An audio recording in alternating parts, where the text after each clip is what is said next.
Anak ng teteng, bakit napakarumi ng bahay? Luisa, nasa ka ba? Hayop talagang babaeng to, oh. Napakadugyot. Wala talagang silbi. Luisa! Jeric, dumating ka na pala. Ang akala ko diretso ka na sa trabaho mo kaya... Ikaw talagang babae ka? Di ka marunong sumunod sa mga ibinibilin sa'yo no? Hindi ba't sinabi ko na maglinis ka ng bahay? Ano na naman ba ang ginagawa mo? Nagluluto ako ng pagkain. Ang bobo mo talaga eh. Isaksak mo dyan sa kukote mo na dapat sa umaga, uunahin mong malinis muna, lalo na yung mga nakikita ng mga tao sa labas. Nagluluto ka eh, wala ka namang pinaghahandang anak na kailangan pumasok sa school ng umaga. Para kang sira! Ano namang masama kung uunahin ko ang pagluluto? Bahay naman natin to ah. Wala namang magagalit at mas lalong walang pakialam yung mga tsismosang kapitbahay na yan kung madumi ang bakuran ko. Aba talagang sumasagot ka pa ha? Aray! Bakit mo naman ako sinampal? Maglilinis din naman ako eh. Inuna ko lang ang pagluluto kasi gusto ko sariwa pa lang ang karne maluto na. Sumusobra ka na, nananakit ka ng walang dahilan. Tigilan mo nga ako sa kadramahan mo. Sige, maglinis ka na. Baka sakaling matuwa naman ako siya paminsan-minsan. Darating nga pala akong bisita mamaya. Kaya lahat ng sulok, linisan mo. Lalo na yung kwarto. Wisikan mo ng pabango ha. Ano? Bakit? Sino ba yung bisita mong VIP? Bagong babae mo. Magdadala ka na naman ng malanding babae sa pamamahay natin? Huwag mo nga ako simulan, Luisa. Kundi malilintikan ka na talaga sa akin. Walang iya ka! Wala ka na talagang tigil sa pambababae mo! O ano? Wala ka namang kakayahang magdala ng sanggol dahil bulok ang matres mo. Magpasalamat ka na lang at inuuwian pa kitang hayop ka. Hindi ko kasalanang nangyari to sa akin. Pwes tumahimik ka at wala kang silbi. Kaya aga-aga pinaiinit mo ng dugo ko eh. Tumabi ka nga sa daraanan ko at baka mapatay lang kita. Habang pinapagalitan ni Jeric si Luisa, lumabas si Aling Tess mula sa kanyang silid. Nakaugalian na niyang makialam sa mga away ng mag-asawa, lalo na't siya ang ina ni Jeric. Nakatira ito matagal na sa poder nila at umaastang siya ang reyna sa pamamahay na yon. Ano ba? Ang aga-aga ang ingay-ingay niyong dalawa para kayong walang kasama sa bahay ah. Ano na naman bang pinag-aawayan ninyo? May darating kasi akong bisita mamaya, Mama. Naabutan kong marumi ang bahay. Ang gusto ko lang naman ipalinis ang buong paligid. Abay nagagalit? Ano? Jeric, ano ba yan? Para ka naman bata. Ba't kailangan mo pa magsumbong? Abay, bakit iha? Bawal na ba kayo magsumbong sa akin ng anak ko? Hindi naman ho sa ganun, Mama. Kaya lang ho away po mag-asawa ito. Hindi na ho dapat niya kayo sinasali. Hoy, Luisa! Anong hindi ako kasali? Baka nakakalimutan mo ako ang nanay ni Jeric. May karapatan ako sa lahat. Naku, kung ako lang sa anak ko matagal na kitang hiniwalayan. Maghahanap na lang ako ng ibang babae. Tingnan nyo, kaya ho lalong tumatarantado ang anak ninyo dahil imbis na sawayin ninyo sa pambababae niya, kinukonsinti nyo pa. Huwag mo masagot-sagot ang mama ko sa harapan ko ha. Kung hindi malilintikan ka sa akin. Ayos lang anak. Hayaan mo na. Hindi mo kailangan lumebel sa babaeng yan. Bakit? Gaano ho ba kataas ang level nyo? Tumigil ka na, Luisa! Ang yabang mong babae ka kung makaasta. Bakit? Ano ba pinagmamalaki mo? Naku, kung ako lang sa anak ko, hahanap na talaga ako ng iba. Yung kayang magkaanak. Hindi tulad mo. Wala ka silbing manugang. Pasalamat ka nga at pinagtsatsagaan kang pakisamahan ng anak ko Aba, baog ka na nga bungangera ka pa. Hindi ka marunong sa mga gawaing bahay. Tahimik na sumulyap si Luisa kay Aling Tess. Nakapikit ng bahagya habang sinasalo ang mga salita ng biyenan. Nagpatuloy ang tensyon sa loob ng bahay, lalo na't parang naging dalawa laban sa isa si Luisa sa kanilang pag-aaway. Hinayaan na lang niyang magsalita ng magsalita ang matandang babae. Maya-maya ay tinalikuran na lamang siya at tuloy-tuloy na lumabas ng bahay. Naiwan silang dalawa ni Jeric sa sala. Pagtimpla mo na lang ako ng kape nang mawala ang hangover ko. Napipilitan man, sinunod pa rin ni Luisa ang utos ng asawa. Pumasok siya sa kusina para ipagtimpla ito ng kape. Pagbalik niya, dala na niya ang isang tasa ng kape at iniaabot yon kay Jeric. Imbis na abutin ay ipinalapag naman yon ng lalaki sa maliit na lamesa na nasa tabi ng sofa. Dinampot nito ang cellphone. Samantala ay naupo naman si Luisa sa paanan nito upang hubarin ang sapatos ng asawa. Tanga! Huwag mo ang pakialaman yan. Lalabas pa ako eh. Walang pasabi na sinipa ni Jeric si Luisa dahilan upang matumba siya sa sahig. Tumingin lamang si Jeric sa kanya ng may iritasyon bago bumaling sa kape. Kinuha niya ang tasa ng kape at uminom, ngunit agad-agad siyang napatigil. Nagulat si Luisa nang makita niyang biglang iniluwa nito ang kape pagkatapos ay biglang nainis. Anong klaseng kape to, Luisa? Bakit ang pait? Ang kape mo walang asukal.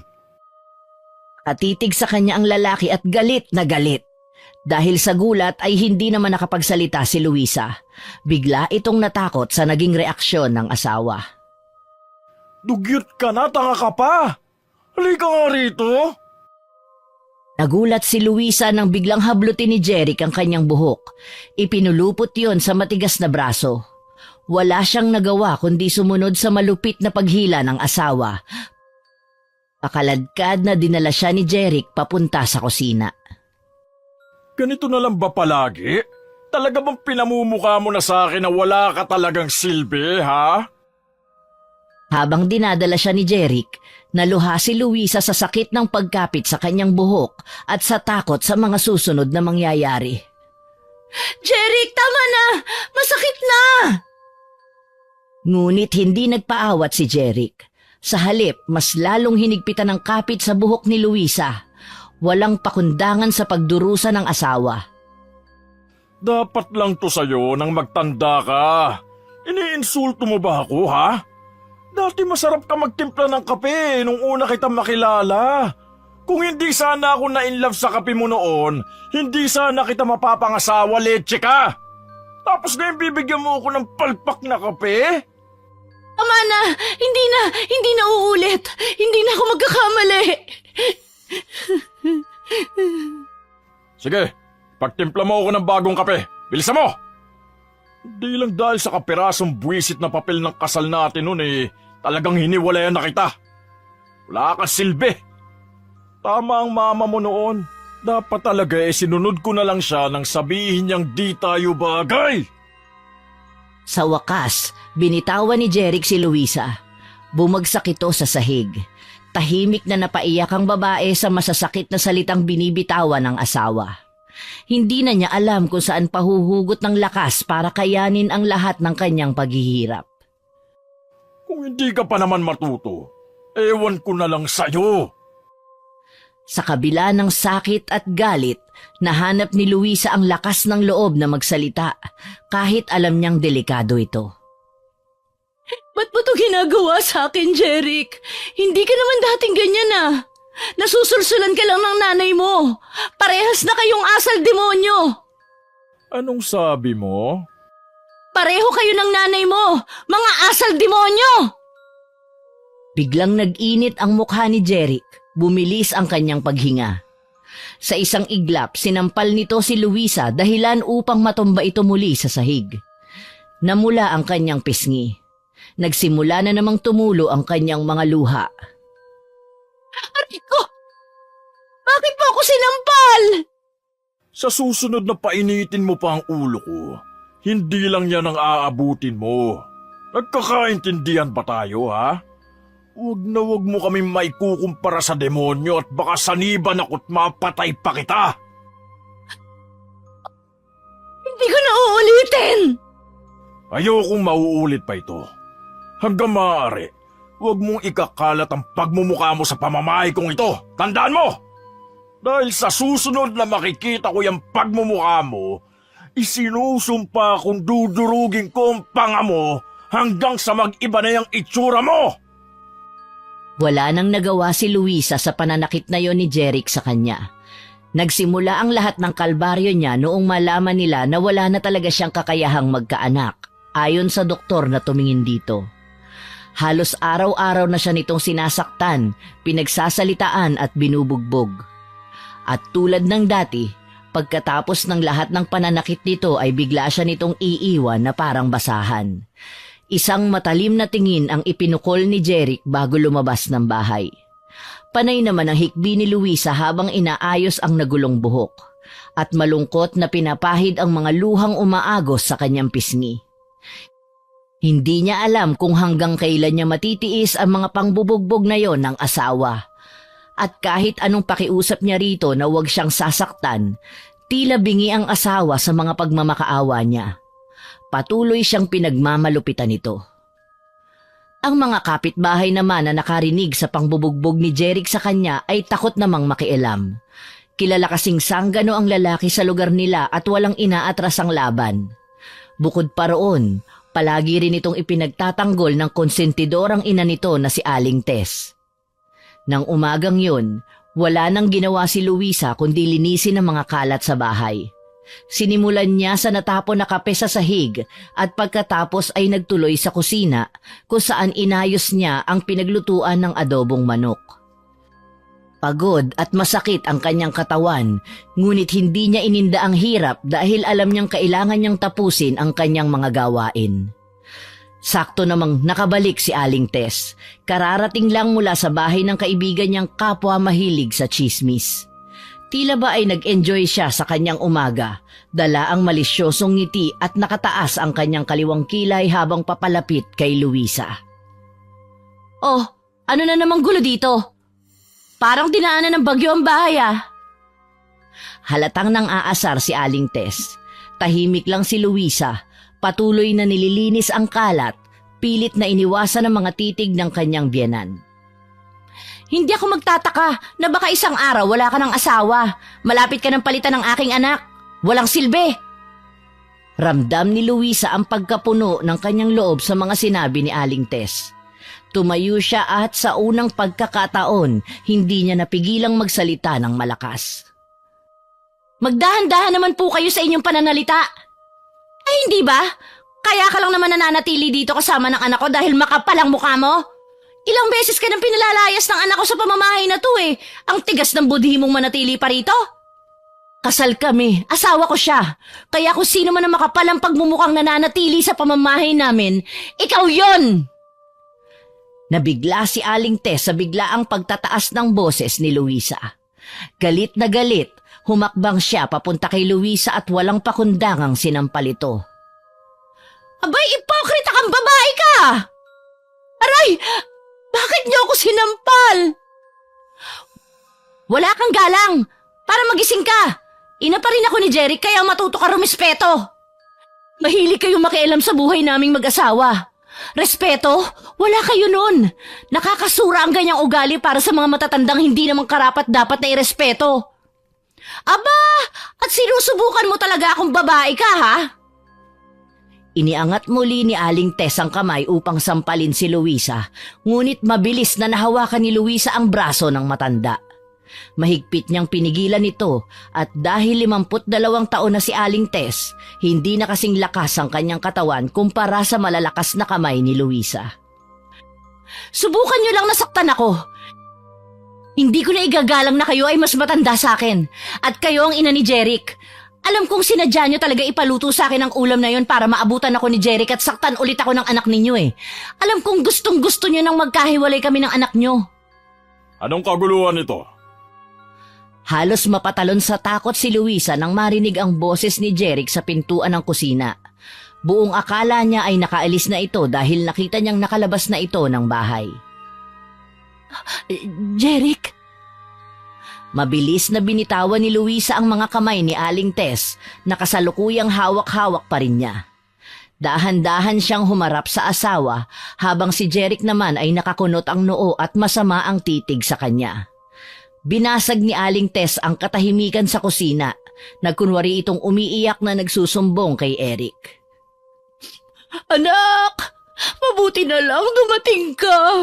Nakita mo ba? Sinasaktan ako ng asawa mo! Nakayakap pa si Aling Tess sa braso ng anak, nakangusong nakatingin kay Jeric. Hindi matawaran ang kaba ni Luisa habang pinagmamasdan ang reaksyon ng asawa. Totoo ba ito? Anong ginawa mo sa nanay ko? Hindi ko siya sinaktan. Ipinagtatanggol ko lang ang sarili ko. Siya ang nanakit sa akin. Maniwala ka sa akin, Jeric. Sinungaling kang babae ka. Anak, ako ang paniwalaan mo. Sinabihan ko lang naman siya na huwag kang gagalitin pero sinampal niya ako bigla. Dito, sa pisngi. Tingnan mo naman anak, namumula, hindi ba? Mama, huwag kayo magsinungaling. Alam niyo ang totoong nangyari. Kita mo na, Jeric. Tinawag niya ako sinungaling. Wala na talaga siyang galang sa akin. Nakatitig si Jeric kay Luisa. Tila nag-aalab ang galit sa kanyang mga mata. Si Luisa naman hindi mapakali, kinabahan sa maaaring mangyari. Alam niya na kahit anong pagpapaliwanag ang gawin niya sa asawa, mas paniniwalaan nito ang ina. Kaya naman, sa muling pagtingin sa kanya ni Jeric, nakita niya ang malaki nitong hakbang, tinawid ang espasyong namamagitan sa kanilang dalawa. Nang makalapit ang anak kay Luisa, kaagad nitong sinuntok siya sa sikmura. Napalugmok siya sa sahig sa tindi ng sakit ng kanyang sikmura. Bumili lang ako saglit ng alak, sinaktan mo na agad si inay? Napakawalang hiya mong babae! Wala akong ginagawang masama.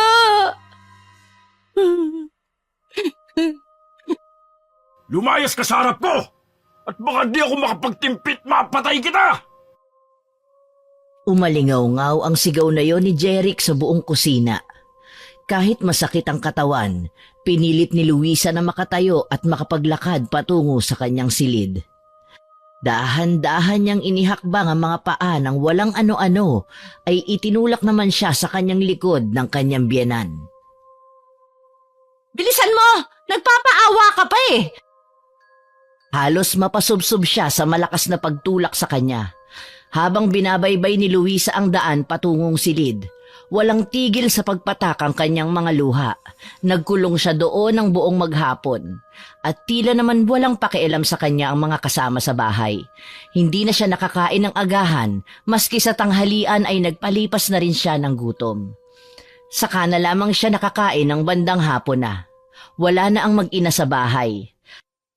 Si Aling Tess ay nagpunta na sa bingguhan samantalang ang asawa ay malamang nasa kabilang pugad. Halos magdamag niyang iniyakan ang mga nangyari. Hindi niya matanggap na gano'n na lang kasama ang pagtrato sa kanya ng asawa. Kinabukasan naman, kahit puyat, maagang nagising si Luisa para magluto ng almusal. Ininit na lamang niya ang ulam nung nagdaang gabi at sinangag naman ang kaning lamig na natira din kagabi. Para kahit tanghaliin siya sa paglalako ng mga basahan, ay may makakain ng kanyang asawa at si Aling Tess. Balak niya ring bisitahin ang matalik niyang kaibigan sa kabilang baryo. Dito niya ikinukwento ang lahat ng mga sama ng kanyang loob tungkol sa asawa. Kahit papaano sa piling ng kaibigan, nakakaramdam siya ng pansamantalang kapanatagan ng loob. Sakto namang katatapos niya lang magluto nang lumabas si Jeric sa kwarto. Halos 5 buwan, magmula nang malaman nitong baog siya, nagdesisyon na itong humiwalay sa kanya ng silid tulugan. Nataranta namang inasikaso niya ito. Inuna niya muna ang pagtitimpla ng kape bago siya nagsandok ng pagkain. Sinangag na naman? Wala ka na ba talagang ibang alam na lutuin kundi ang bahaw na yan? Wala na kasi tayong bigas. Eh di bumili ka! Ang tanga-tanga talaga, oo! Ano ba yan? Ang ingay mo anak! Dinig na dinig ang boses mo sa labasan! Humihikab pa si Aling Tess nang lumabas ito ng sariling silid. Dumiretso ito sa lababo at kaagad na naghilamos ng mukha. Sinadya ng matandang mawisikan siya ng tubig na nasa kamay nito. Saka nakangising muli siyang tinapunan ng tingin. Pasensya na, hindi ko alam na nakatayo ka sa tabi ko. Akala ko kasi todo estatwa eh. Mama, tigilan niyo na nga si Luisa. Baka lalong mabaliw eh. Mag-alaga pa tayo ng may sira sa ulo. Nakangisi pang wika ni Jeric habang sumusubo ito ng kanin. Samantalang kanina lang ay halos isuka nito ang pagkaing niluto niya. Teka, mamayang alauna ng hapon darating dito si Loida. Ang gusto ko hindi kanya madadatnan dito. Kaya doon ka muna sa best friend mo. Doon sa kabilang baryo na madalas mong puntahan. Nagulat si Luisa nang marinig ang pangalan ng isang babae. Loida din kasi ang pangalan ng dating girlfriend ni Jeric bago siya ikasal dito. Kaya naman, mas lalo siyang kinabahan nang mahuli ng kanyang mga mata ang pagsilay ng ngiti sa labi ni Aling Tess. Lalo na nang hilahin nito ang bangko para umupo. Kumanta pa ito ng himig na masaya na tila kakaiba ang pakiramdam ng dating sa kanya. Pero kailangan ko maglako ng basahan para pang bigas natin. Naku, wag na! Ang bisita kasi namin mayaman na, kaya huwag ka na mag-abala pa. Sana nga umalis ka na rito ng pangmatagalan. Total wala naman kayong anak nitong si Jericho. Hindi ba anak? Nakangiti pang tumingin si Aling Tess sa gawin ni Jeric habang magkakasunod ang ginagawa nitong pagsubo sa sinangag at ulam na adobong manok. Muling nagsalita si Luisa. Hindi po ako aalis dito, inay. Kung meron mang dapat na umalis sa pamamahay na ito, kayo yun. Bastos ka! At ko! Mabilis na nahawakan ni Luisa ang labing tinamaan ng ibinatong baso ni Jeric. May laman pang kapiyon na pumatak sa kanyang damit at bumagsak sa sahig. Malakas na napasigaw si Luisa nang maramdaman ang hapdi ng labi at mainit na lapnos ng kape sa kanyang dibdib. Sa susunod na bastusin mo ng sagot ang ina ko, manghihiram ka ng mukha sa aso! Mabilis ang pagpihit ng mga paa ni Luisa papuntang labas ng bahay. Umiiyak na iniwanan niya si Jeric habang naririnig niya ang masayang pagpapasalamat ni Aling Tess sa anak para lang maipagtanggol ito. Alam ni Luisa na dadalhin siya ng kanyang mga paa sa bahay ni Gigi, ang matalik niyang kaibigan. Yakap ang sarili habang walang sapin ang mga paa. Masaya namang pinagpipiestahan ng mga osyoserong kapitbahay ang kaawa-awang itsura ni Luisa. Lalo namang napaiyak si Luisa habang hawak ang napasong dibdib ng mainit na kape. Samantala, sa bahay naman ni Gigi, tahimik itong nagsasampay ng mga nilabhang damit nila ng kanyang amang si Mang Ruben. Silang dalawa na lang ng ama ang namumuhay na magkasama dito sa bundok ng Katarman. Malayo sa ibang mga bahay dahil mas pinili nila ang tahimik na kapaligiran. Malayo sa kaguluhan at walang magkakamaling tumukso sa kanyang ama. Nilingon muna ni Gigi ang kinaroroonan ng ama habang nag-aayos ito ng bubong ng kanilang bahay. Katatapos lang ni Mang Ruben na pandayin ang dingding na parehong mga yari sa kawayan. Pinaganda rin nito ang kanyang kwarto. Pinalakihan ng espasyo at sinabitan ng mga halamang namumulaklak ang kanilang balkonahe. Talagang matikas pang tingnan ang matanda sa edad nito na 55. Marami na kasing kaedaran ng matanda na sa ganitong edad na maagang namamatay o di kaya ay mahina na ang katawan para sa mga mabibigat na gawain. Nakangiting muling binalingan ni Gigi ang ginagawang pagsasampay sa alambreng nakaharang sa 2 puno ng bayabas. Yumuko lang saglit si Gigi upang damputin ang natitirang t-shirt ng ama. Nang muling pagtingin niya sa alambre, nahagip ng kanyang mga mata ang isang pamilyar na babae. Pasuray-suray ito sa paglalakad. Marumi ang damit, magulo ang buhok at taas-baba ang mga balikat habang naglalakad papalapit sa kanya. Umiiyak itong nakayakap sa sariling katawan. Nang masigurado ni Gigi na ang kaibigang si Luisa ang babae, halos patakbo siyang sumalubong kay Luisa. Mabilis ang kanyang kaba nang matitigan ang itsura ni Luisa habang papalapit siya sa kinaroroonan nito. Wala na ring tigil ang mga luhang pumapatak sa kanyang mga mata dahil sa awa. Nang makalapit na siya sa kaibigan, umiiyak na nagsumbong ito sa kanya. Halos 1 oras na naglakad si Luisa makapunta lang sa kaibigan para magsumbong. Anong nangyari sa'yo? Nag-away kami ni Jeric. Na naman? Halika, pumasok ka muna sa loob ng bahay. Pambihira naman talaga ang asawa mo, oo. Kakagigil eh. Inakay ni Gigi si Luisa papasok sa bahay nito. Si Mang Ruben naman ay napahinto sa ginagawang pag-aayos ng bubong nang makita silang pumasok sa loob. Dali-daling bumaba ang matanda mula sa itaas at nagtungo sa kusina para ikuha ng tubig si Luisa. Samantala, pagkapasok ng magkaibigan sa loob ng sala, mahigpit na napayakap si Luisa sa kaibigan.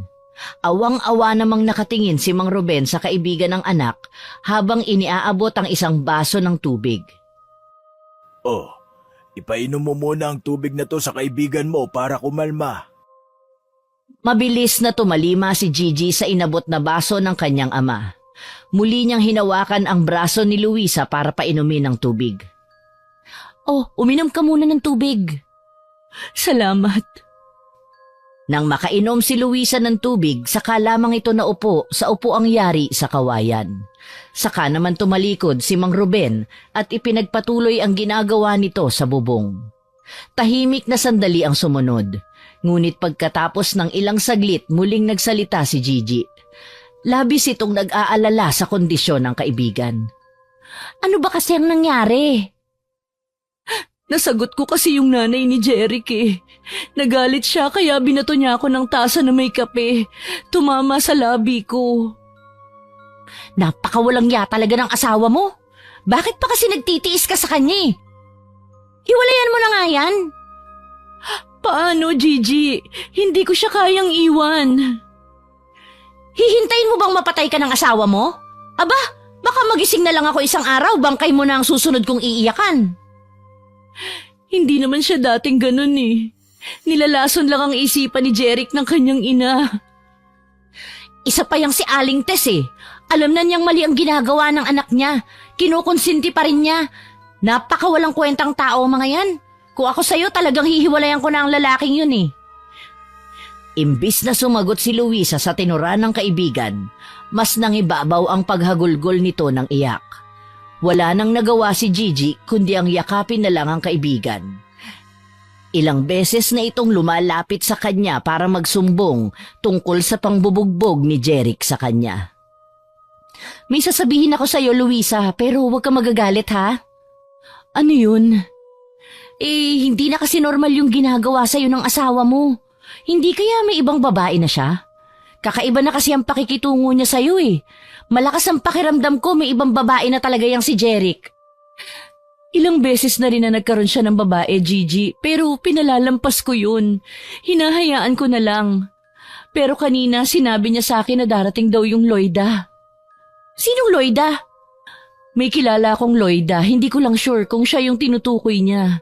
Madalas kasi naming pinag-aawayan ng babaeng yun nung magkasintahan pa lang kami ni Jeric. Ex-girlfriend niya. Natutop ni Gigi ang sariling bibig nang maintindihan lahat ang nakatakdang mangyari kay Luisa sa sandaling magkatotoo ang kanyang mga iniisip. Hoy, dadalaw sa bahay niya yung ex niya? Naku, Luisa, iba na yan ah. Hindi ka na lang talaga sinasaktan ng asawa mo. Binabastos ka pa. Nginungod-good ka na niyan sa kahihiyan. Ang sakit, Gigi.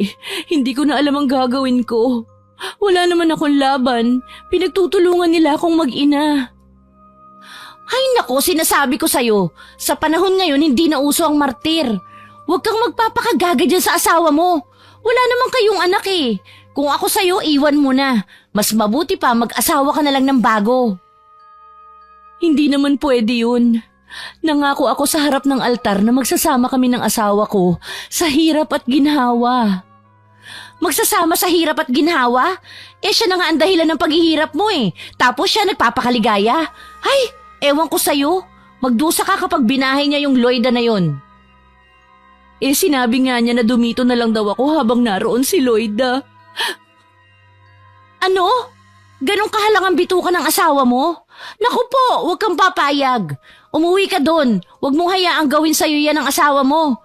Alam mo, maski gusto kong hiwalayan mo na yung walang kwentang lalaki na yan, hindi ko pa rin maaatim na magreyna-reynahan ng kung sino mang babae sa pamamahay mo. Mali yun. Muling napahagulgol ng iyak si Luisa.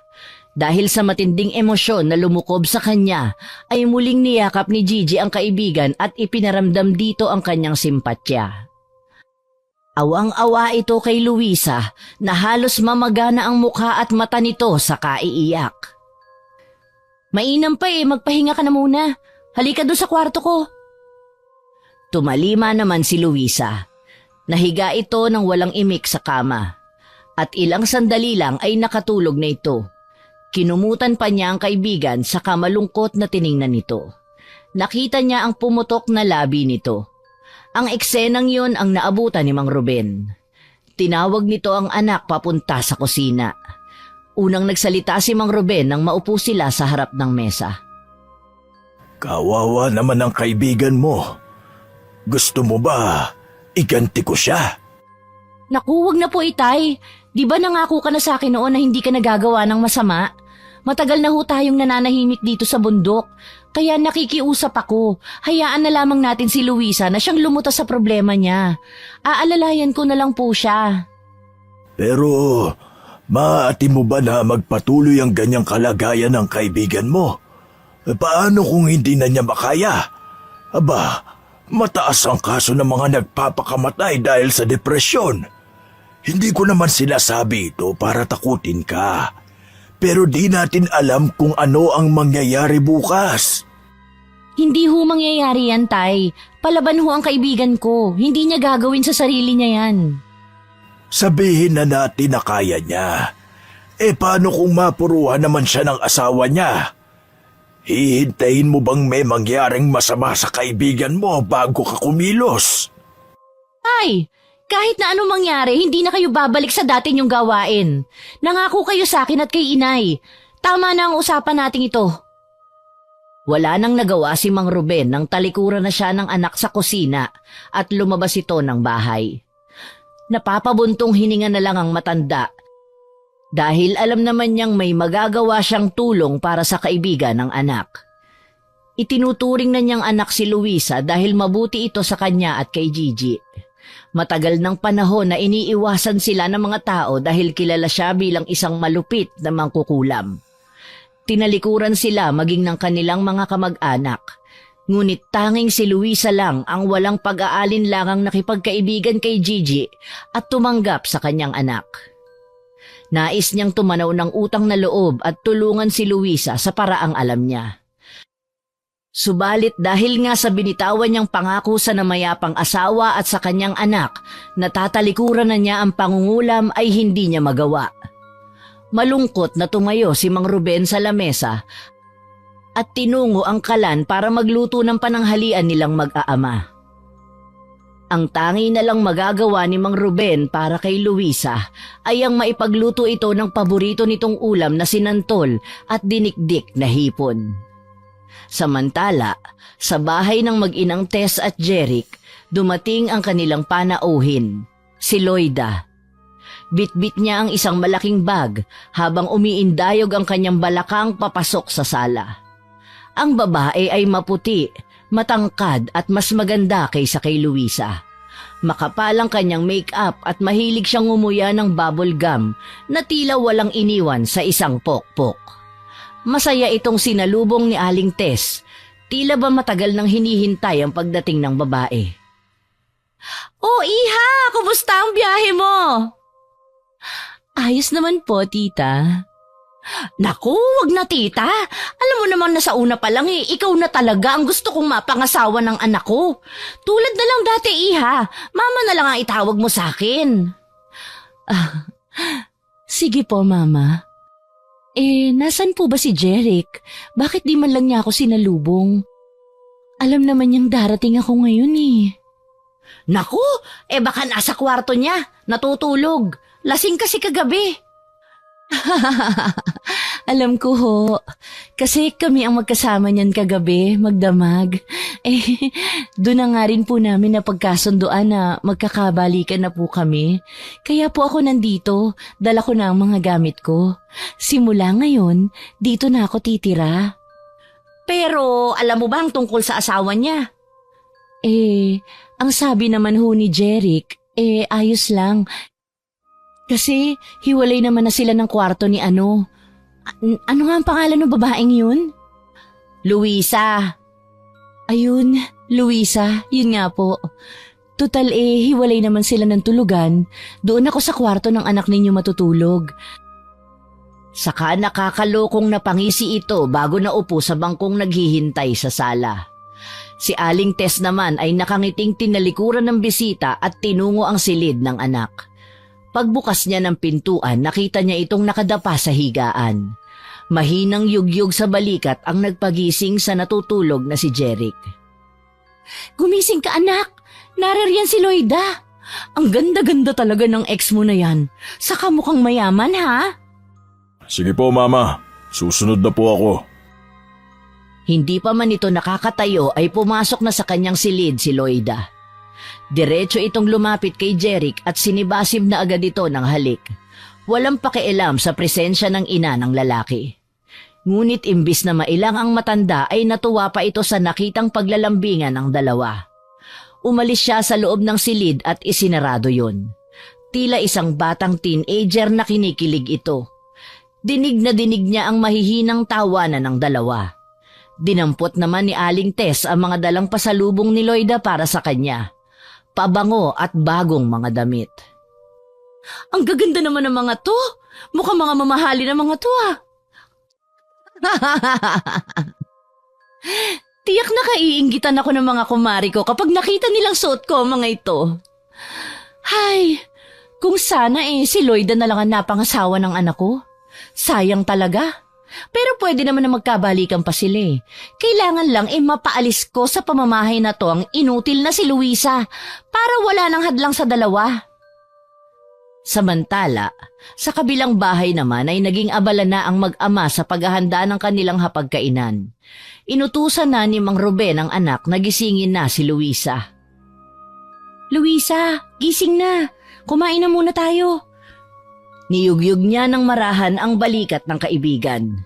Nagising ito at pupungas-pungas pang napatingin sa kaibigan. Kain na tayo. Busog pa ako, Gigi. Naku, hindi ako naniniwala. Sa itsura mong yan, parang di ka kumain ng ilang araw na. Ang payat mo na oh. Bumangon ka na dyan. Nagluto si tatay ng paborito mong sinantol na hipon. Talaga? Ang bait-bait niyo talaga sa akin. Salamat, Gigi. Oo. Tama na ang drama. Tumayo ka na dyan tara na. Baka mamaya lumamig ang sabaw, sayang. Dahan-dahan siyang bumangon sa pagkakahiga at humawak sa nakalahad na kamay ng kaibigan. Inakay siya nito papuntang kusina.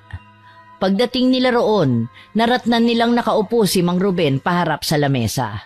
Masaya itong nakangiti nang makita siya. Halika anak, maupo ka.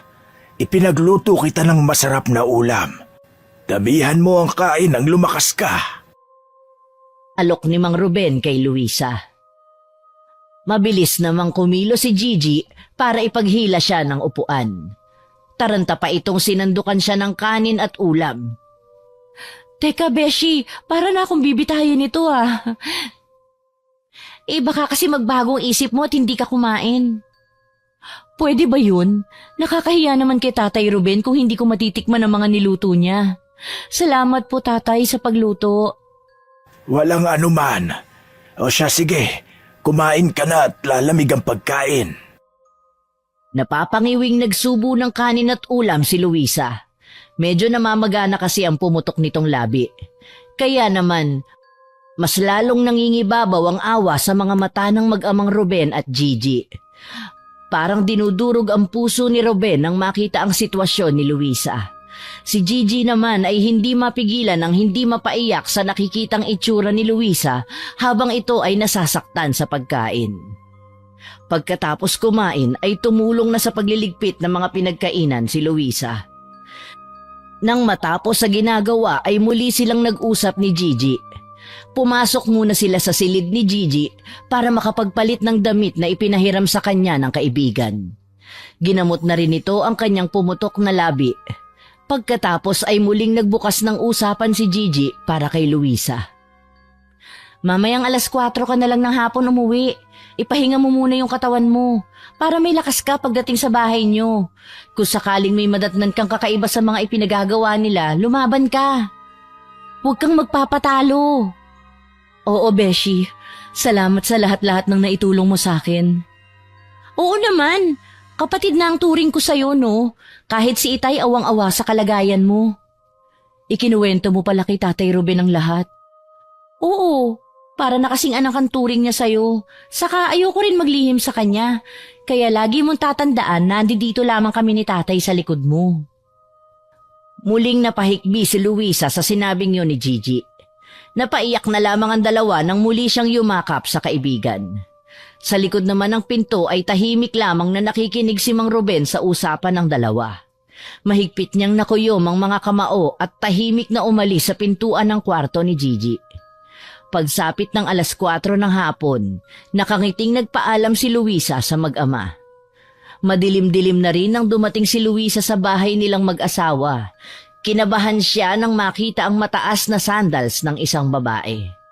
Nagkakasiyahan sa loob at dinig na dinig niya mula sa labas ang masasayang tawanan ng boses ng isang babae at ng asawa niya. Magiliw ring nakikipag-usap ang kanyang biyenan sa babae. Kutob niya ay ito na ang Loida na tinutukoy ng asawa. Dali-dali siyang pumasok sa loob para makita ang asawa. Laking gulat ni Luisa nang madat nang nakaupo sa kandungan ni Jeric ang babae habang nakapulupot ang mga braso nito sa bewang ng asawa. Nagdilim ang paningin ni Luisa. Malalaki ang mga hakbang na nilapitan niya ang mga ito sa kahinablot sa buhok ang babae. Lahat ay nagulat sa biglaang pagdating niya. Nahila niya ang buhok ni Loida papunta sa sahig. Bumagsak ito at hindi agad nakapagsalita si Jeric sa mga nagawa niya. Nakatayo agad si Aling Tess para pigilan si Luisa. Pero mas nangibabaw ang galit niya. Kaya maging ang biyenan ay nagawa niyang maitulak. Doon na nakabawi sa pagkabigla si Jeric. Agad itong tumayo at malakas ang sampal na dumapo sa kanyang pisngi. Habang nakalugmok pa rin si Loida sa sahig. Tama na, Luisa, sumusobra ka na! Bakit mo ako sinampal? Nagtatanong ka pa? Bisita ko si Loida. Bakit mo sinaktan? Bisita? Sinong matinong bisita ang kakandong sa asawa ng may asawa? Bastos na babae na yan ah. Halika Loida, tumayo ka dyan. Pasensya ka na at may sayad ng onti ang asawa ng anak ko eh. Pagpasensyahan mo na ha. Anong sabi ninyo? Wala ho ako sayad. Ipinaglalaban ko lang ang karapatan ko. Wala ka ng karapatan mula ngayon, Luisa. Dahil simula sa araw na ito, dito na siya titira. At sa kwarto siya ni Jeric matutulog. Dahil sa sinabing yun ng matanda ay napasulyap si Luisa sa babae. Nakita niyang nakaismid ito at nakangisi sa kanya. Nakataas pa ang kilay na animoy lalong nang iinis. Tumayo ito at lumapit kay Jeric. Hinawakan nito ang braso ng lalaki at animoy isang sawa na nilingkis ang asawa ni Luisa. Hindi niyo pwedeng gawin sa akin to. Tama ang narinig mo. Magsasama na kami ni Loida. Dito na siya titira. Kung hindi mo matatanggap yun, bukas ang pinto. Maaari ka nang umalis. Kasalanan mo rin naman eh. Sinabihan na kita kaninang umaga na dun ka muna sa kaibigan mo. Pero anong ginawa mo? Pumunta ka pa rin dito. Natural! Bahay ko to eh. Kasal tayo kaya masigit ako may karapatang manatili sa pamamahay ko. Kayo ng kabit mo ang lumayas dito. Isama mo na rin ang walang kwenta mong ina. Talagang gusto mong masaktan, ha? Suntok sa sikmura, sipa at sabunot ang ipinatikim ni Jeric sa asawa. Kaya tuluyang napalugmok sa kinasasadlakang sahig si Luisa. Habang si Aling Tess ay nakitulong na rin sa pangbubugbog at sampal sa kanya. Tama na! Tama na!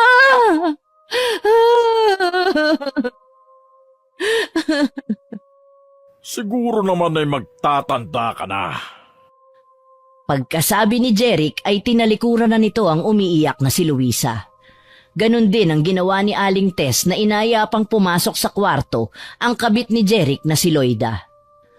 Nang makapasok ang mga ito sa silid, naiwan si Luisa na humahagulgol sa pag-iyak. Halos madurog ang kanyang puso sa labis na sakit na ginawa ng kanyang asawa. Yakap-yakap ang sariling tumayo si Luisa para pumasok sa sarili niyang silid. Katabi lamang ng kwarto ni Jeric at Loida. Dinig na dinig niya ang harutan at tawanan ng dalawa sa kabila ng mga sinapit niya. Umiiyak na isinubsob niya ang mukha sa unang naghihintay sa kanyang higaan. At mula sa pagkakasubsob niya sa unan, dinig na dinig niya ang mga pinag-uusapan nila Loida at Jeric. Mabuti pa palayasin mo na ang asawa mo dito, Jeric. Handa ako magbayad sa kanya kung sakali. Basta umalis lang siya rito. Tayo na lang ang magsama tulad ng dati. Matagal ko na sinabi sa kanya yun pero hanggang ngayon nandito pa. Wala akong magawa kasal kami. Kailangan ko pa rin siyang pakisamahan. Ganun ba? Kung ayaw niya, di bahala siya. Basta wag lang niya tayong pakikialaman. Walang magiging problema sa kanya, Loida. Wala kang dapat na ipag-alala. Biglang narinig ni Luisa ang malakas na halinghing ng babae. Tila sinasadya nitong ipinaririnig sa kanya ang kababuyang ginagawa nila sa kabilang silid. Halos magdamag nagising si Luisa. Hindi iilang beses na inisip niyang tapusin na ang paghihirap niya ng gabing yun. Ngunit mabuti na lamang at nanaig ang takot niya sa Panginoon, kaya naman napipigilan pa niya ang sarili sa maling naiisip. Kinabukasan, paglabas ni Luisa sa kanyang silid ay tumambad sa kanya ang tahimik na paligid. Walang tao at siya lamang ang naroroon. Samantala, dahil araw ng linggo, gumayak na rin ang umagang yun si Gigi para magsimba. Naiwan naman si Mang Ruben sa bahay habang itinutuloy ang naudlot nitong gawain kahapon. Nakakailang pukpok pa lang siya ng pako ay may narinig siyang tumatawag. Boses yon ng dalawang babae. Inilapag niya ang martilyo at bumaba siya sa bubong upang sinuhin ang kanyang mga bisita. Natanaw niya ang isang ginang at isang dalaga na may makapal na make-up. Nakatayo ang dalawa sa labas ng kanyang bahay, tila may nais itanong. Nang magtama ang kanilang mga mata, magalang na nagsalita ang babae. Dito ho ba nakatira si Mang Ruben? Ako ho si Ruben. Anong sadya niyo sa akin? Maaari po bang pumasok muna kami sa loob? May mahalaga kasi tayong pag-uusapan at may itatanong sana kami kung maaari. Nag-isip sandali si Mang Ruben, tila nag-aalinlangan sa biglaang pagbisita ng dalawang hindi kilalang tao. Ngunit sa kabila ng kanyang pagdadalawang isip, nagpasya siyang paunlakan ng dalawang babae. Sige, pumasok kayo. Sa pagkakataong yun, nilakihan ni Mang Ruben ang bukas ng pinto para magbigay daan sa kanyang mga hindi kilalang bisita. Pumasok sina Aling Tess at Loida at tahimik na inikot ng kanilang mga mata ang loob ng bahay. Isang simpleng tahanan, may mga gamit na gawa sa kahoy at kawayan at ang upuan sa sala ay yari sa kawayan na siyang tinuro ni Mang Ruben para sa kanila. Umupo sina Aling Tess at Loida. Si Mang Ruben naman ay tumayo sa gilid, pinagmasdan ng dalawa at naghintay ng kanilang susunod na sasabihin. Ano ho bang maitutulong ko sa inyo? Hindi na ho ako magpapaligoy-ligoy pa. Nais ho sana namin kunin ang serbisyo ninyo sa pangungulam. At saan naman ho ninyo nabalitaan ang tungkol sa bagay na yan? Hindi naman ho ako mangkukulam. May nakapagsabi lang nakakilala. At nang nagtanong-tanong kami dyan sa ibaba sa baryo, ikaw ang itinuro dito. Umalis na ho kayo. Matagal na akong hindi nagsasagawa ng ganitong gawain. Pasensya na, pero hindi ko kayo mapagbibigyan. Magbabayad ako. Maski doblehin mo pa ang bayad sa serbisyo ninyo noon. Pagbigyan lang ho ninyo kami. Siya nga naman! Kaunting pabor lang naman to Gusto lang namin na mapalayas ang babae ng anak ko sa bahay. Hindi ko kayo kilala. Mabuti pa umalis na kayo. At huwag niyo na akong tuksohin sa pera. Tangka na sanang tatalikuran ni Mang Ruben ang dalawa nang pigilan siya ni Aling Tess sa mga braso. Nagulat siya sa biglaang pagkilos ng ginang, kaya't napatingin siya sa kanya ng may halong pagtataka at pag-aalala. Nakikiusap ako! Sandaling binitawan ni Aling Tess ang kamay ni Mang Ruben. Nagmamadali itong naghalungkat sa loob ng kanyang daladalang bag na nakasabit sa balikat. Napatayo si Aling Tess, iniabot ang isang litrato kay Mang Ruben. Nanginginig pa ang kanyang kamay habang ginagawa ito. Tiningnan ni Mang Ruben ang litrato. Isang babae na kilala niya, si Luisa. Nagtaka siya kung bakit nais ng dalawang ito na paalisin ang babae at anong klaseng tulong ang inaasahan nila mula sa kanya. Tumahimik ang paligid at tila bumagal ang oras. Bumundol ang kaba sa kanyang dibdib at nagpalipat-lipat ang tingin niya sa dalawang babaeng nakaupo sa upuan. Bakit ho bigla kayong natigilan? Kilala niyo ba ang babaeng yan? Bakit naman gusto ninyong paalisin ang babaeng ito? May ginawa ba siyang masama sa inyo? Kilala mo ba siya? Ha? Hindi ko siya kilala. Napansin ko lang na magandang babae sa litrato. Ulag ho yata kayo. Hindi naman kagandahan ng babaeng yan. Malandi pa kasi pinatulan niya ang asawa kong si Jeric. Kaya gusto namin kulamin mo ang babaeng yan at bigyan ng leksyon.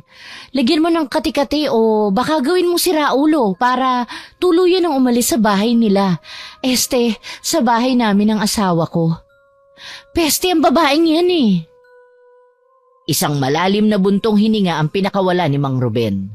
Alam niyang anumang desisyon ang gawin niya sa pagkakataong ito ay may malalim na epekto. Hindi lamang sa kanila kundi pati na rin sa sarili niyang konsensya. Tinanggap niya ang alok ng dalawang babae. Sige, kukulamin ko siya. Pero kailangang may pirma kayo sa papel na gagamitin ko. Pagkasabi ni Mang Ruben ay nagdadalawang isip na nagkatinginan ng dalawa. Pero isang saglit lang ay sumang-ayon na sila sa gustong mangyari ng matandang mangkukulam. Sige, gagawin ko ang makakaya ko. Pero tandaan nyo, hindi ko garantisadong mapapaalis siya kaagad. Walang problema yon, tanda. Wala kaming pakialam kung paano mo gagawin ang trabaho mo. Basta't siguraduhin mo lang na mapapaalis mo ang babaeng yun sa bahay. Kahit magantay ako, basta sigurado lang. Inilapag ni Lloyd ang bayad sa lamesa. Ang tunog ng pera ay tila nagsilbing hudyat ng kanilang kasunduan. Nagpaalam na ang dalawa. Mabigat naman ang naging kalooban ng matanda. Nakatitig lang siya sa salaping nasa mesa. Malaking halaga yon, subalit ang totoo ay wala naman siyang interes sa bagay na yon. Kinailangan lang niyang magdesisyon ng maayos para hindi mapahamak si Luisa. Dahil kung hindi niya tinanggap ang pangungulam, natitiyak nitong ibang mangkukulam ang gagawa nito para sa kanya. Bumundol ang kaba sa dibdib ni Mang Ruben dahil kailangan niyang ilihim sa anak ang pagbalik niya sa ganong trabaho. Kaya naman, muli siyang pumasok sa silid sa nakasaradong kwarto sa ilalim ng silong ng hagdan, kung saan naroroon ang kanyang mga kagamitan sa pangungulam. At inilabas sa mga papel na may pirma ng dalawa. Imbes na si Luisa, ang mga walang hiyang mga babaeng yon ang kanyang kukulamin kasama na si Jeric. Ang dalawang babae ay nagtuloy sa simbahan pagkatapos na magtungo kay Mang Ruben. Katwiran nila ay lilinisin nila ang kanilang sarili sa pamamagitan ng huwad na paglilingkod sa Diyos at sa simbahan. Nakasalubong sila ni Gigi. Palabas na noon ang dalaga dahil katatapos lang ng unang misa. Napansin niya kaagad ang bulungan ng mga ito at ang mahina nilang hagikhikan.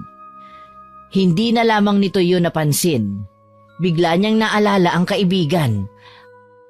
Alam niyang malapit lamang sa simbahan ng bahay ng kaibigan kaya naisip niyang dalawin. Pagdating sa bahay nito ay agad siyang kumatok.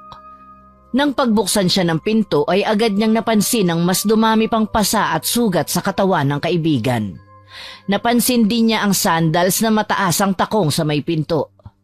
Alam niyang hindi yun pagmamay-ari ng kaibigan dahil hindi ito nagsusuot ng ganong klase ng sandals. Ano nangyari? Hindi ka naman ganyan kahapon. Binugbog ka ba nila? Ano? Magsalita ka, Luisa! Wala ito. Ayos lang ako. Halika, pumasok ka na muna dito sa loob. Sinong kasama mo rito? Wala. Umalis sila, hindi ko alam kung saan nagpunta. Ang mga hinayupak, sana wag nang bumalik. Dito na niya patitirahin ng kabit niya. Anong gagawin ko, Gigi? Kailangan pa bang itanong yan? Layasan mo na siya, iwanan mo na ang magaling mong asawa. Hindi ko kaya. Mahal na mahal ko si Jeric. Tanga ka na! Tigilan mo na to! Hindi ka na mahal ng asawa mo! Mahal niya ako, Beshi. Magulo lang ang isip niya. Tinutokso lamang siya ng babaeng yun. Gumising ka na nga sa kahibangan mo. Papayag ka na magsama kayo sa iisang bubong ng kabit ng asawa mo. Sumama ka na sa akin. Hindi, Beshi. Hindi ko iiwan ang asawa ko. Luisa, wag mo namang kawawain ang sarili mo. Please, kung magbago ang isip mo, pumunta ka sa bahay, dun ka na tumira. Wag mong hayaan na gaguhin ka ng mga taong yun. Oo, sige na. Pasensya ka na pero kailangan mo na ring umalis ka agad. Baka maabutan ka pa nila dito. Ayokong pati ikaw ay madamay. Ayaw mo talaga sumama? Wala akong magagawa kung yan ang desisyon mo. Mukhang nagalit na nga si Gigi sa katigasan ng ulo ng kaibigan. Tinalikuran niya si Luisa at iniwan ito. Walang nagawa si Luisa kundi tanawin ang papalayong likod ng kanyang kaibigan. Naiintindihan naman niya kung bakit nagalit si Gigi sa kanya. Naisip ni Luisa na talagang nag-aalala lamang si Gigi para sa kanya at hindi naman niya ito masisi. Alam niyang mali ang sitwasyon, ngunit hindi niya kayang iwan si Jeric. Mahal niya ang kanyang asawa, kahit na paulit-ulit siyang sinasaktan nito. Marahang isinara niya ang pinto, umaasa na sana'y maunawaan ni Gigi ang kanyang sitwasyon. Ngunit bago pa man siya makaalis sa harap ng pinto, narinig niyang may sumisigaw at malakas na bumabalyang tao sa labas. Agad siyang natigilan nang makilala ang boses ng asawa, tila namimilipit sa sakit. Mabilis niyang binuksan ang pinto at halos mapasubsob si Jeric sa kanya sa biglaang pagbukas nito. Agad niyang inalalayan ng asawa at tinulungan itong maiupo sa kama nito. Napansin niyang hawak-hawak ni Jeric ang ibabang bahagi ng kanyang katawan, mukhang labis na nasasaktan. Jeric, ano nangyayari sa'yo? Yung ano ko, sobrang sakit. Kumikirot at parang pinupukpok ng martilyo. Taranta si Luisa at agad na sinuri ang kalagayan ni Jeric. Ngunit bago pa man niya lubusang masilip ang iniinda ng asawa, bigla itong nagalit at sinipa siya sa tiyan. Napaatras siya sa sakit ng ginawa ni Jeric. Hindi makapaniwala sa naging reaksyon nito. Lumayas ka dyan sa harap ko. Hindi ikaw ang kailangan ko. Tawagin mo ang inay o kaya si Loida. Hindi ko alam kung nasaan sila. Dadali na kita sa ospital. Mukhang malala na yan. Tarantada! Si Loida ang mag-aasikaso sa akin, hindi ikaw! Huwag ka magpanggap na nag-aalala ka! Hindi ka na dapat nandito!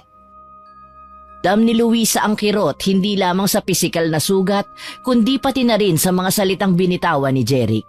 Hindi niya alam kung paano niya magagawang tulungan ng asawa kung ayaw nito sa kanyang presensya.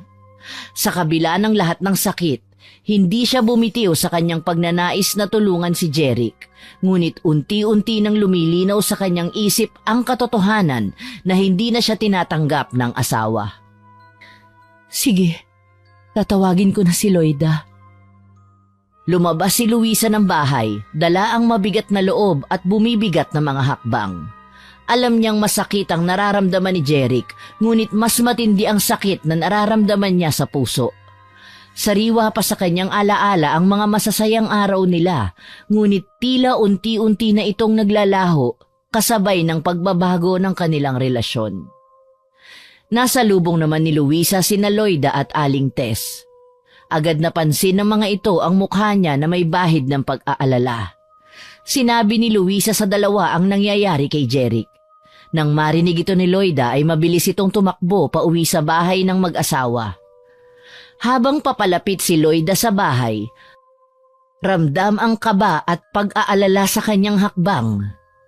Pagpasok niya, agad niyang nakita si Jeric na nakahiga sa sofa, namimilipit sa sakit.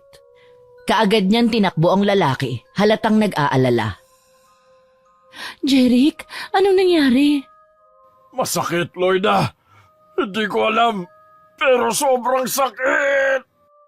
Huwag ka mag-alala, Jeric. Tatawagan ko ang doktor. Ako na ang bahala sa'yo, kaya nandito ako para alagaan ka. Salamat, Loida. Alam kong maaasahan kita. Huwag mo kong iiwan, ha? Hindi kita iiwan, pangako. Habang pinagmamasdan ang masiglang interaksyon ng dalawa, ramdam ni Luisa ang matinding sakit ng pagtataksil at ang malamig na pagtanggi ni Jeric sa kanya. Hindi niya maiwasang magtanong sa sarili kung saan siya nagkulang. Kung bakit tila nawala na ang pagmamahal ni Jeric para sa kanya. Hanggang kailan ko pa ba kayang tiisin to? Hindi na nakapagtimpi si Luisa sa nakikitang kataksilan ng asawa. Sa bawat haplos ng kerida at masuyong salita na binibitawan nito kay Jeric. Isang malutong na sampal ang iginawad niya kay Loida at hinawakan nito ang buhok niya. Kinaladkad niya ito hanggang sa sala. Hindi agad nakalaban si Loida dahil sa labis na pagkabigla. Ngunit nang nasa sala na sila ay nakita ito kaagad ni Aling Tess. Tinulungan nito si Loida. Sinabunutan nito ang kanyang manugang. Napatihaya ito sa sahig. Nakabawi naman si Loida. Nang tumayo ito ay sumakay ito sa tiyan ni Luisa at pinagkakalmot ang mukha nito. Pinagtulungan nilang saktan ang kaawa-awang ginang. Natigil lamang sila sa ginagawang pananakit nang sumigaw si Jeric. Umalis sa pagkakadagan sa kanya si Loida at mabilis na tinungo nito ang silid. Binuksan ni Loida ang zipper ng pantalon ng lalaki. Tumambad dito ang pamamaga at pamumula ng maselang parte ng katawan nito. Natutop ni Loida ang sariling bibig nang makita ang itsura niyon. Ganon din ang pag-aalalang sumilay sa mukha ni Aling Tess. Napaiyak ito. Dadalhin na sana sa ospital ang lalaki pero dumating na ang doktor na tinawagan ni Loida. Agad nitong sinuri ang kalagayan ng lalaki. Matapos nitong bigyan ng pampakalma at pain reliever ang lalaki, ay ipinayo niya na dalhin sa klinika o ospital ang lalaki upang masuri ang sanhi ng paglaki ng masela nitong bahagi. Nang makaalis ang doktor ay agad na naghanda ng gamit ang dalawa. Hindi nagtagal, nagsimulang magreklamo si Loida. Sinimulan niyang kamutin ang kanyang braso at leeg, tila hirap na hirap sa kanyang nararamdaman. Ano ba ito? Bakit ako nagkakaganito? Loida, anong nangyayari sa'yo? Hindi ko alam. Ang kati-kati. Parang may mga langgam na naglalakad sa balat ko. Nagulat si Aling Tess sa kanyang nakita. Ang dating maayos at maputing balat ng dalaga ay nagsisimula ng magpakita ng pulang pantal. Ano ba ito? Bakit kayo nagkakaganyan? Hindi ko na kaya. Parang sinusunog ang balat ko. Agad pumasok sa isipan ni Aling Tess na hindi normal ang nangyayari sa dalawa. Agad niyang pinag-isipan ng masama si Luisa. Sinugod niya ito sa loob ng silid. Pinagmumura niya ang manugang. Ikaw! Anong ginagawa mo sa amin? Wala akong ginawa. Siguro pinakulam mo sila, no? Ipokrita ka! Hindi ko po sila ipinakulam. Wala akong nalalaman sa nangyayari sa kanila. Sinungaling! Ito ang dapat sa'yo! Pinagsasampal siya ni Aling Tess sa mukha. Dahil sa sakit na naramdaman ay napilitan si Luisa na labanan ng matanda. Pumihit sa ilalim si Luisa at hinablot na rin niya ang braso nito. Ang lahat ng lakas niya ay ibinuhos ni Luisa para mahila ang matanda palabas ng kanyang silid. Nang nasa labas na sila ay binitawan niya ang matanda at mabilis na tumakbo papasok sa kanyang kwarto. Isinara niya ang pinto. Buksan mo ang pinto, Luisa! Huwag kang duwag! Harapin mo ako! Sa loob ng silid, si Luisa ay nagsisimula ng mag-ipon ng luha. Nanginginig sa takot at kaba. Alam niyang si Aling Tess ay galit na galit. Ngunit alam din niya na kailangan niyang ipagtanggol ang sarili. Sa kabila ng lahat ng kanyang pinagdadaanan, napagtanto niya na may hangganan din ang kanyang pagtitiis. Samantala, pagdating ni Gigi sa kanilang bahay ay napansin niyang wala si Mang Ruben. Nakaraniwang naroroon sa bahay tuwing oras na yon. Nagulat siya at bahagyang nabahala dahil kadalasan ay nandyan na ang ama niya, nag-aayos ng mga kagamitan o abala sa ibang gawain sa kanilang bakuran.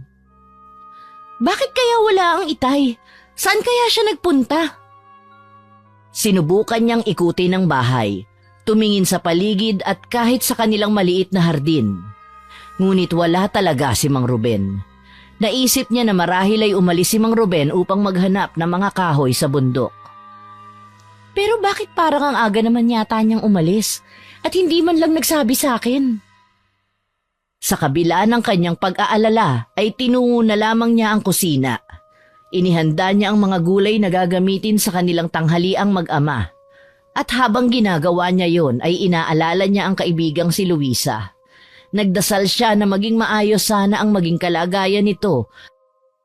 Kahit pa alam niya na nasa hindi magandang sitwasyon ang kaibigan. Pagkatapos makapagluto ni Gigi ng pananghalian, ay naisipan niyang abalahin ang sarili sa paglilinis ng bahay. Pero nagtaka siya nang mapansing parang nakabukas ang pinto ng dating silid ng ama kung saan naroroon ang mga gamit nito. Bigla siyang kinabahan nang tinungo niya ang pinto. Oh, anak. Kanina ka pa ba dumating? Nagulat si Gigi sa biglang pagsalita ng ama niya mula sa kanyang likuran.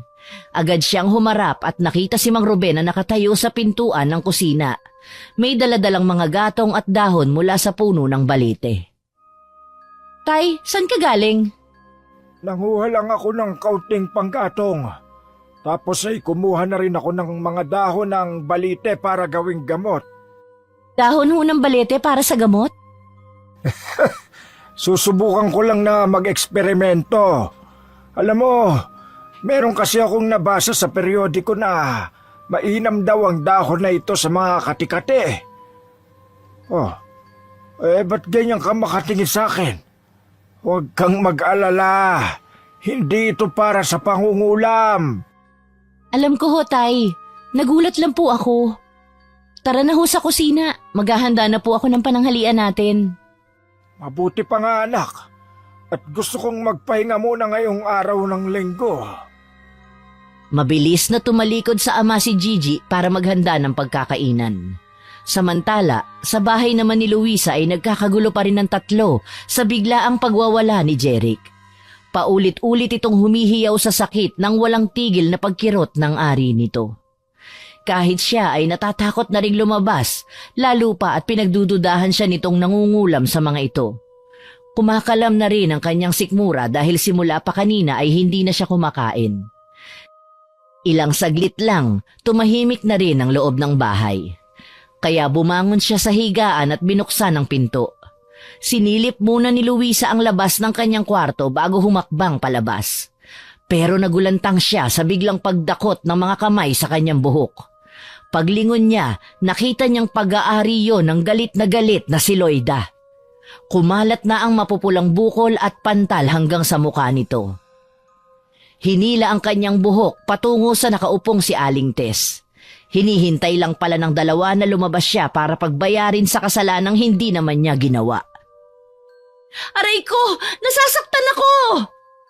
Ikaw ang may kagagawa nito. Hayop kang babae ka! Ano bang sinasabi mo? Wala akong kinalaman sa nangyayari sa inyo. Bitiwan mo nga ako! Subalit mas hinigpitan pa ni Loida ang pagkakahawak nito sa kanyang buhok. Tama na yan! Mabuti pa tumawag na muna tayo ng manggagamot. Para mapatunayan natin na yung babae na yan ang may kagagawa nito sa inyo. Bakit ako? Nakita niyo naman na wala akong ginawa, di ba? Bakit ako ang pinagbibintangan ninyo? Maski sukdulan ng kasamaan ninyo sa akin, hindi ko magagawang mangulam. Hindi ho ako mangkukulam. Mabilis na lumabas ang dalawang babae at nagbayad ng tao upang tawagin si Mang Baste, ang albularyo sa kanilang baryo. Sa pagkakataong yon ay agad niyang sinilip ang kanyang asawa. Nakabaluktot ito at umiiyak na dahil sa labis na sakit at pag-aalala sa kanyang kalagayan. Pasado 6:00 na ng hapon nang dumating ang albularyo. Ayan! Yang babae na yan ang may kagagawa ng lahat ng ito! Mangkukulam ang babae na yan! Pero tumanggi ang lalaki at sunod-sunod ang ginawang pag-iling. Sinabi nito sa dalawa na wala itong nararamdamang malakas na enerhiya mula sa kanya. Saka lamang siya nakahinga ng maluwag nang diretsong sabihin ng albularyo na hindi isang ordinaryong mangkukulam ang gumagambala sa asawa niyang si Jeric. Bukod pa ron, sinabi rin ng matanda na ang susunod na kukulamin ay si Aling Tess. Imposible! Siya lang ang alam kong may galit sa amin. Maaari ding pinakulam lang niya kami. Galit na pinamimilit ni Aling Tess sa matanda pero mahigpit din ng ginawa nitong pagtanggi. Bago nagsalita ay tumingin muna ito sa kinaroroonan ni Luisa. Mababa sa mukha nito ang awa nang makita ng matanda ang mga galos at pasa niya sa katawan. Muli itong bumaling sa dalawa at sinabi nitong wala itong nararamdamang presensya ng enerhiya sa katawan na maaaring magsabi na ito nga ang nangulam sa dalawa. Hindi nagustuhan ni Loida ang sagot ng matandang albularyo kaya naman halos ipagtulakan ng dalawa ang matanda palabas ng bahay. Pero bago lumabas ang matanda ay nag-iwan ito ng isang babala. Sinabi nitong nasa pagkatao ng dalawa ang kasamaan at walang sino man ang makapagpapagaling sa mga sakit na dadapo sa kanila. Dahil ang mangkukulam na tinutukoy ng matanda ay ang pangungulam gamit ang kalansay ng katawan ng tao. Ito ang tinatawag na panggagaway, isang pangungulam na walang lunas at kahit si Mang Baste ay walang magagawa para pigilan yon. Nang tuluyang makaalis si Mang Baste, galit na galit siyang hinarap ni Aling Tess. Para sana saktan muli. Subalit, bago pa man siya makalapit, nagulat siya nang biglang lumobo ang kanyang mga labi. Napaigik sa sakit si Aling Tess at agad na hinaplos ang kanyang mukha, habang patuloy na sumisigaw dahil sa sakit. Hindi na makapagsalita si Aling Tess dahil sa pamamaga ng kanyang mga labi. Halos hindi na rin makilala ang kanyang mukha. Samantala, si Loida ay nakamasid lang. Baka sa mukha nito ang labis na takot. Sa mga oras na yon ay nagsisisi na ang dalaga kung bakit pa siya nagpunta sa lugar na yon. Inisip niyang nadadamay lamang siya sa karma ni Jeric at sa ina nito. Samantala, sa kabilang bahay naman ay maagang nakatulog si Gigi. Kaya naman malaya nang nagagawa ni Mang Ruben ang kanyang pangungulam sa mga taong naisaktan si Luisa. Nasa harap niya ang isang mahabang lamesa kung saan nakahiga ang kalansay ng kanyang mahal na asawa. Isa ring dating mangkukulam ang asawa niya at bago ito mamatay ay kabilin-bilinan niya sa asawa na wag siyang ipalilibing at gamitin ang kanyang kalansay sa pangungulam ngunit sa isang kondisyon. Mamimili lamang ito ng taong kanyang kukulamin. Yung mga masasamang tao at walang magandang dulot sa kapwa. Taliwas yon sa naging usapan nila ng kaharap naman ng kanilang anak na si Gigi na nangako siya sa harap ng asawa na hindi na siya mangungulam ulit. Hindi alam ni Gigi na may pahintulot ng ina ang desisyon ni Mang Ruben kung sakaling dumating ang araw na kailangan nitong bumalik sa pangungulam. Kasabay ng isinasagawang ritual ang paghihirap ng mga taong kanyang kinukulam. Sadyang madilim ang silid upang balutin ng lakas ng dilim ang kapangyarihang lumulukob sa katawan ni Mang Ruben. Gamit ang tinunog na dahon ng balite, walang sino man sa mga malalakas na albularyo ang makakagamot sa kulam na ibinigay ni Mang Ruben sa tatlo. Naniniwala ang matanda na nararapat lamang yon sa mga masasamang taong kagaya ng pamilya ni Luisa. Samantala, sa silid naman ni Gigi, bigla itong naalimpungatan sa biglaang paglakas ng hangin at paglamig ng paligid. Kapansin-pansin din ang pagtaas ng kanyang mga balahibo sa katawan. Lalo pa at naririnig niya ang mga pamilyar na bulong ng ama. Dahan-dahang bumaba ng katre si Gigi para puntahan ang ama. Subalit madilim ang buong bahay kung kaya kinapa na lang niya ang gaserang nakasabit sa pinto ng silid. San kaya nagpunta si Itay? Gabing-gabi na. Hanggang sa nakarinig siya ng mahihinang bulong sa kwartong isinara ng ama. Nakaramdam siya ng takot nang maintindihan ng mga pamilyar na bulong na nanggagaling sa loob ng kwarto. Dahan-dahan niyang inihakbang ang mga paa at binuksan ang pinto. Isang anino ng katawan ng lalaki ang nakita ni Gigi, nakadipa at nakatingala habang sinasambit ang kakaibang dasal sa orasyong Latin. Itay! Anak! Ano pong ginagawa ninyo? Bakit kayo nandito sa silid na to? Huwag niyong sabihing... Magpapaliwanag ako. Nangingibabaw ang boses ni Gigi sa loob ng buong silid. Dali-daling binuksan ni Mang Ruben ang gasera, kaya't kumalat ang liwanag sa buong kwarto. Tumambad sa harapan ni Gigi ang kalansay ng kanyang ina na ginamit ng ama sa pangungulam. Kasama rin dito ang litrato na nakadikit sa dibdib ng kalansay. Sino ang inyong kinukulam? Ang kaibigan ko ba? Bakit nasa inyong litrato ng mag-asawa? Hindi ko sasaktan si Luisa, alam mo yan. Ano to? Hindi hubat nangako kayo sa akin na hindi na kayo mangkukulam? Saka kaninong kalansayan? Teka lang, ang dami mo namang tanong eh. Alin ba doon ang uunahin kong sagutin? Ay naman eh. Anak, hindi si Luisa ang kinukulam ko. Ganito kasi ang nangyari. May nagpunta dito na 2 babae at nakiusap sa akin na kulamin ko raw ang kirida ng asawa nung isa. Hindi naman ako pumayag. Kaso, nung ipinakita nila sa akin ang larawan ni Luisa kasama ang asawa niya, tinanggap ko na. Pero itay, kasalanan sa Diyos ang ginagawa ninyo. Maaring makapatay kayo ng tao. Hindi ba't pinag-usapan na natin to? Alam kong mali ito, anak. Pero wala na akong ibang paraan. Kung hindi ko ito ginawa, baka mas mapahamak pa ang kaibigan mo. Ito na lang ang natitira kong paraan para protektahan kayo. Paano nyo kami mapoprotektahan sa ganitong paraan? Baka mamaya dito pa tayo mapahamak. Itigil nyo na to ngayon din, nakikiusap ako.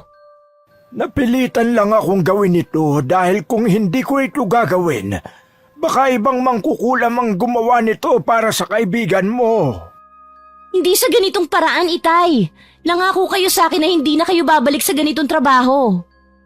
Huli na, anak. Sa gabing ito ay formal ko nang isinara ang kulam na manggagaway sa kanila. Patawarin mo ko, anak. Hindi ko sinasadya. Umiiyak na napaupo si Gigi sa sahig ng kwartong yun. Labis na pinahihirapan ng kaisipang nagkasala muli ang kanyang ama sa pamamagitan ng pangkukulam. Alam niyang hindi na mababawi pa ang nagawa nito at labis siyang nag-alala sa kalagayan ng kanyang kaibigan na si Luisa. Samantala, sa bahay naman ni Luisa, nagising na si Jeric sa malakas na pag-iyak ng kanyang ina. Paika-ika itong lumabas ng sarili nitong silid habang pinasadahan ng masamang tingin ang nakaupong si Luisa. Walang tigil din sa pangangati ng katawan si Loida. Habang si Aling Tess naman ay pilit ikinukubli ang namamagang mga labi. Nagtatakang napatingin si Jeric sa tahimik na si Luisa. Bukod tanging ito lamang ang walang iniindang sakit sa kanila.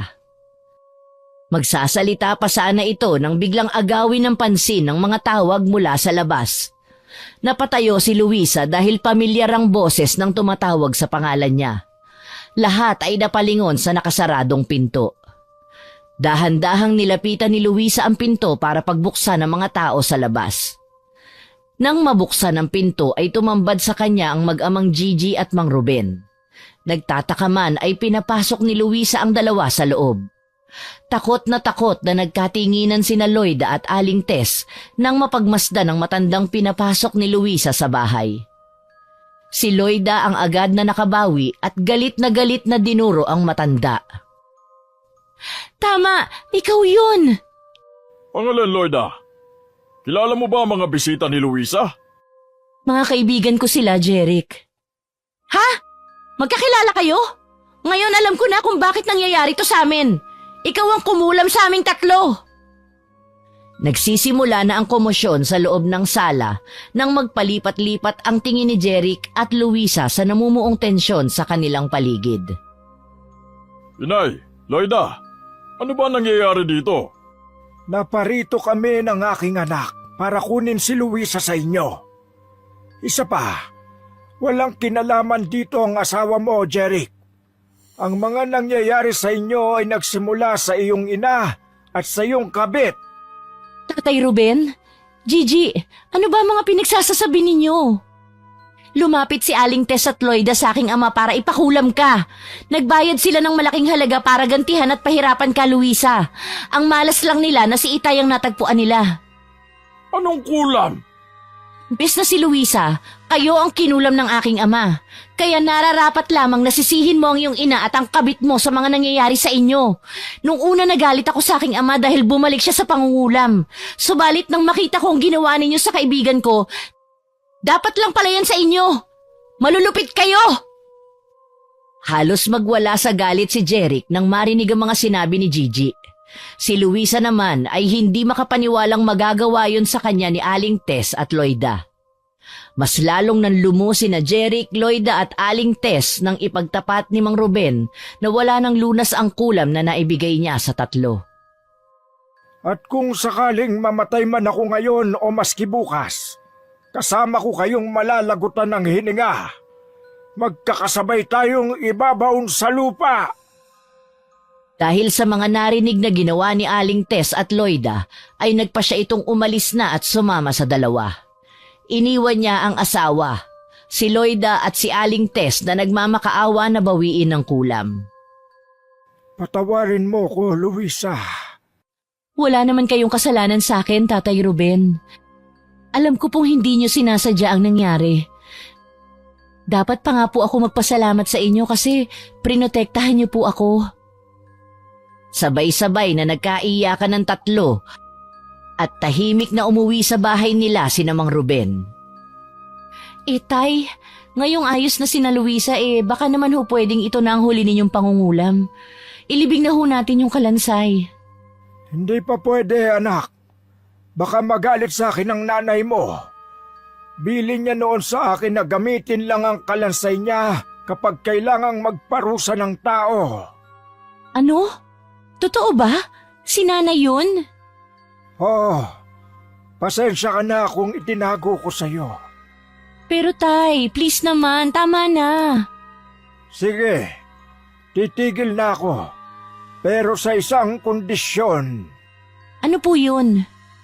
Pumili ka ng matinong lalaki. Dahil oras na magluko ang magiging asawa mo.